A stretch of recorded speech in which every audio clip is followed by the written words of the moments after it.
Je vais vous parler d'un livre que je vous conseille de lire peut-être en fin de journée, mais pas la nuit. Obscura. Il est absolument terrifiant, d'abord parce qu'il est très bien fait. Et que la première scène, c'est une scène de crime qui se passe dans le Midi et qui reprend le tableau de Manet, Le déjeuner sur l'herbe.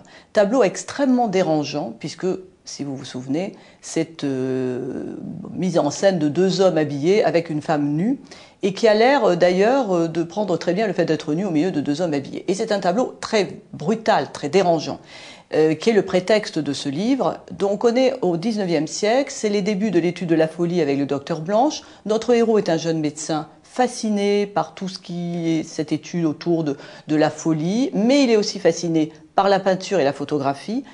Et on va s'apercevoir que l'assassin, dont je ne vous dévoilerai pas l'identité bien sûr, est aussi fasciné par la photo puisqu'il va mettre en scène à nouveau des crimes, toujours autour de ce tableau de Manet, et il va faire des photos parce qu'il estime que l'art ultime de cette époque, c'est la photographie, que ça peut aller au-delà et qu'il peut égaler Manet.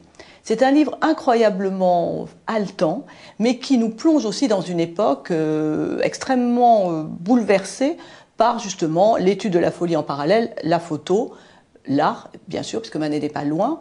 Et c'est au fond le sujet principal de ce livre, c'est l'art qui rejoint assez souvent la folie, selon Régis Descotes.